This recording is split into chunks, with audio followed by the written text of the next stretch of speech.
Assalamualaikum warahmatullahi wabarakatuh.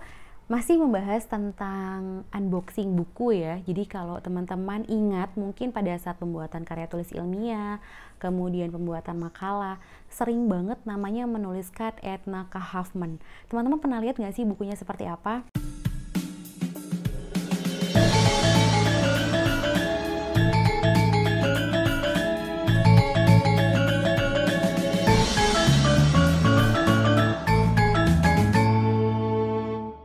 Ini saya punya contoh bukunya.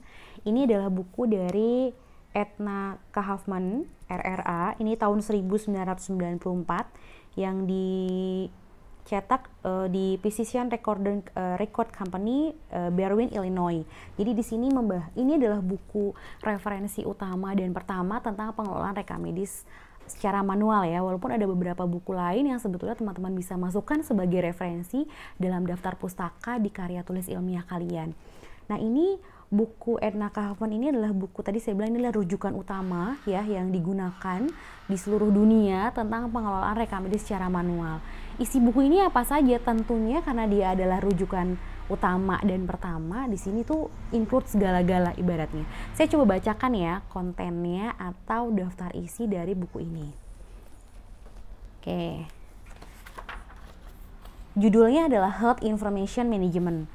Ini adalah Edna K. Huffman, RRA. Kemudian dari daftar isinya, dari table of content itu, di sini membahas dari mulai Introduction to Health Information Management. Kemudian ada Development and Content of the Hospital Medical Record. Jadi di sini meliputi ada kontennya medical record itu apa, terdiri dari apa saja sih rekam medis itu. Kemudian ada medical record in ambulatory care atau pelayanan rawat jalan. Kemudian ada juga clinical records in long-term care and rehabilitation facilities. Itu juga membahas tentang perawatan jangka panjang. Kemudian juga ada mental health record atau rekam medis terkait dengan pasien-pasien gangguan mental dan perilaku. Di situ juga ada dibahas. Kemudian ada lagi di sini tentang yang chapter 6 itu Management of Medical Record Content. Kemudian ada Form Design and Control di chapter 7. Ini di sini membahas tentang bagaimana kita merancang dan membuat desain dari rekam medis, formulir rekam medis ya maksudnya. Kemudian di sini juga ada filing methods, ada storage and retention. Jadi di sini dibahas juga tentang filing atau sistem penjajaran, kemudian penyimpanan sama retention ya. Kemudian di sini juga ada nomenklatur and classification system. Kemudian ada indexing dan register. Kemudian ada lagi healthcare statistik.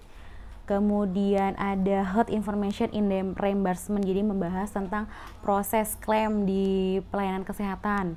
Kemudian ada computer system in healthcare, banyak banget ya kalau disebutin satu persatu ya. Kemudian ada information system in healthcare. Kemudian ada legal aspect of medical record information. Di sini juga membahas detail tentang bagaimana kerahasiaan dan keamanan data dari rekam medis. Kemudian ada management of quality ya, jadi kualitas medical record seperti apa. Kemudian ada Health Information Department Management, ini bicara di bab 17 ini membahas tentang unit kerja rekam medis. Itu seperti apa, dari mulai dari mulai planningnya, kemudian organizationnya seperti apa, kemudian di writingnya seperti apa, controllingnya seperti apa.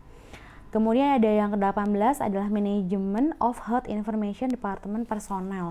Jadi di sini lebih bicara tentang sumber daya manusia kesehatan dalam rekam medis itu seperti apa. Nah, itu mungkin yang saya sebutkan tadi adalah chapter-chapter yang ada di dalam buku ini.